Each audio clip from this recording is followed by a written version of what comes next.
walaupun ketuanya adalah anak presiden, tapi bukan berarti kemudian segala hal bisa dilakukan terhadap partai yang dipimpin oleh anak presiden. Malah lebih ketat lagi pengawasannya supaya tidak ada jajaran di bawah yang kemudian melakukan kegiatan-kegiatan walaupun tanpa diperintah. Tapi inisiatif-inisiatif bisa terjadi itu. Jangan sampai ada politik sayang anak untuk yang kedua kali.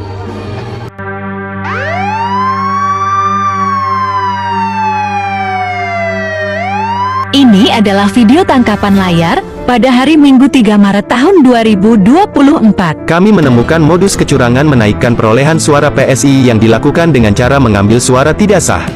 Kita cek di Sirekap KPU, TPS 04, Bulakan, Cibeber, Cilegon, Banten.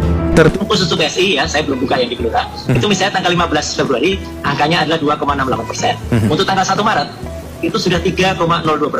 Ini hanya dari 10 TPS. Dari sini aja udah kelihatan. 383.340 dibagi 10 TPS itu berarti 1 TPS berapa angkanya? 8.000. Come on. Karena per TPS Anies Baswedan kritik keras PSI yang suaranya mendadak meledak, yang diduga penuh dengan kecurangan. Walau PSI dipimpin anak presiden bukan berarti segalanya bisa dilakukan, termasuk kecurangan-kecurangan untuk mendongkrak suara PSI. Assalamualaikum warahmatullahi wabarakatuh. Bertemu kembali dengan Kang Sian di Indonesiana Radio. Para sobat, kali ini kita ingin mengkomentari apa yang dikatakan oleh Mas Anies Baswedan yang mengkritik keras suara PSI. Bahkan tidak hanya Mas Anies, nanti kita juga akan komentari suara dari Roy Suryo, kemudian dari berbagai pihak yang menduga PSI dalam beberapa hari ini peningkatan suaranya luar biasa, mendadak meledak. Dan ini anomali. Karena apa? Karena suara sudah mencapai 65%, artinya grafik sudah mulai stabil. Tapi tidak untuk PSI. Grafiknya mendadak meledak. Dan ini dicurigai telah terjadi kecurangan yang sangat brutal. Mas Anies kembali mengingatkan, bahkan sudah jauh-jauh hari mengingatkan bahwa tolong jaga TPS, jaga suara, karena lengah sedikit pasti ada orang-orang yang tak bertanggung jawab yang akan mengurangi suara kita untuk ditambahkan kepada suara paslon yang lain. Khusus untuk PSI ya, saya belum buka yang di Gelora. Itu misalnya tanggal 15 Februari, angkanya adalah 2,68%. Untuk tanggal 1 Maret, itu sudah 3,02%. Ini hanya dari 10 TPS. Dari sini aja udah kelihatan. 383.340 dibagi 10 TPS itu berarti 1 TPS berapa angkanya? 8.000. Come on. Mas Roy Suryo juga turut membongkar kejanggalan suara dari PSI. Pada 15 Februari, satu hari setelah coblosan, quick count 2,68%. Tiba-tiba hari ini suara PSI prosentasenya melonjak tinggi hingga mencapai 3 lebih. Mencapai kurang lebih 3,02%. Ini sangat janggal dan Mas Roy Suryo membuktikan dari 10 TPS didapatkan suara 83.000 lebih hanya dari 10 TPS. Pertanyaannya berarti 1 TPS berapakah yang didapat dari partai salah input ini? Luar biasa besarnya. Jumlahnya sekitar 8.000 per TPS.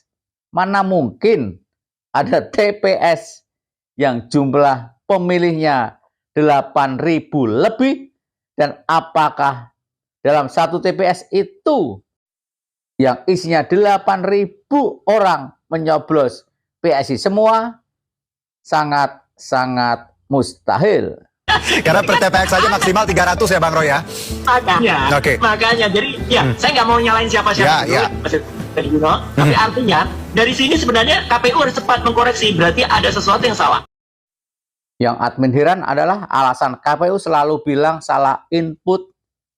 Kalau enggak alasan-alasan yang lain, misalnya kamera dari KPPS sudah jadul, dan alasan-alasan yang tak masuk akal lainnya. Kalau penambahan terhadap partai PSI ini begitu dahsyatnya, begitu banyaknya, apakah ini suatu kebetulan? Admin pikir tidak.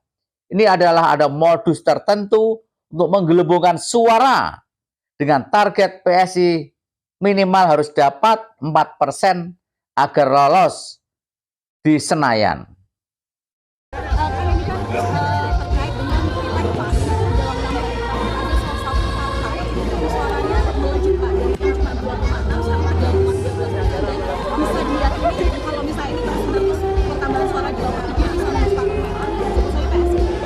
Ya, gini, ini bagi seluruh rakyat untuk memantau, mengawasi. Saya sudah katakan jauh sebelum pemilu besok, waktu itu. Datang ke TPS, awasi. Dan sekarang saatnya seluruh rakyat mengawasi.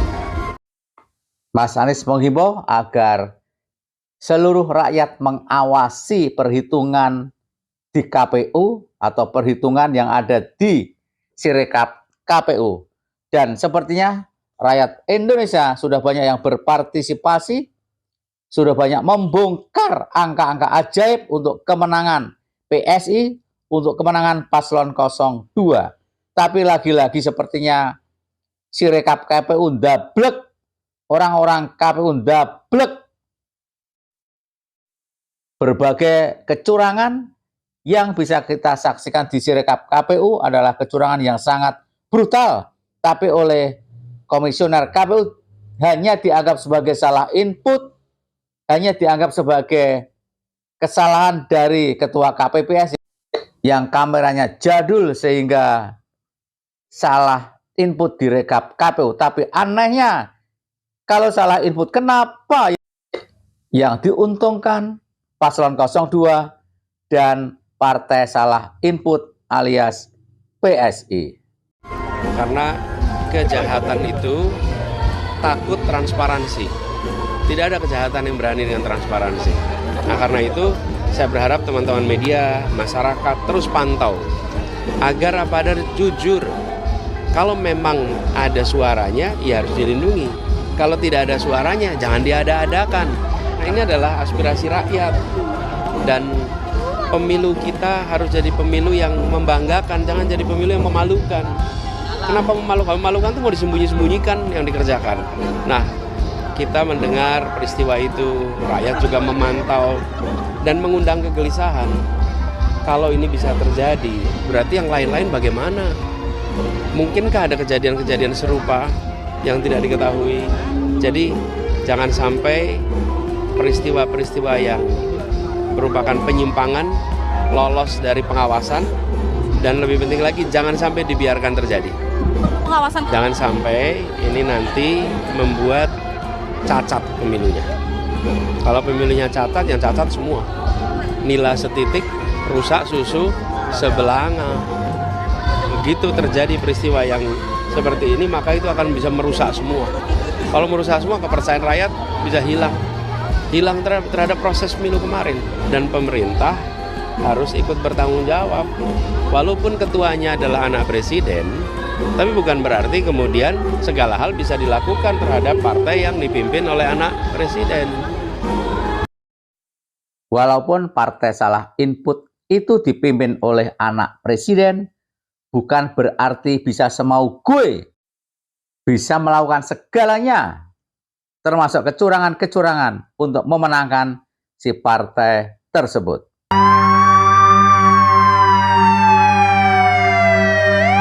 Ini adalah video tangkapan layar pada hari Minggu 3 Maret tahun 2024. Kami menemukan modus kecurangan menaikkan perolehan suara PSI yang dilakukan dengan cara mengambil suara tidak sah.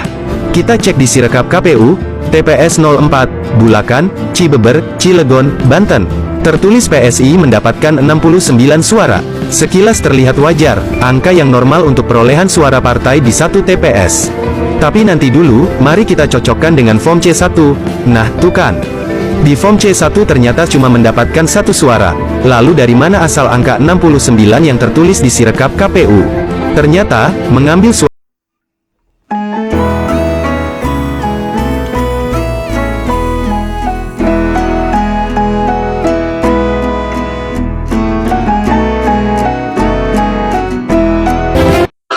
ini sebagai contoh saja, PSI di kota Cilegon, di salah satu TPS-nya hanya mendapatkan 1, tapi di Sirekap KPU ditulis angka 69 suara. Usut punya usut, dari manakah angka 69 suara? Ternyata angka 69 suara didapatkan dari suara yang tidak sah. Pertanyaannya adalah siapa yang bermain? Ini harus dipidana, harus diusut tuntas. Suara-suara tidak sah lalu dirubah menjadi suara PSI. Bagaimana pendapat para sobat? Silahkan tulis di kolom komentar. Mohon maaf jika ada yang salah. Wassalamualaikum warahmatullahi wabarakatuh.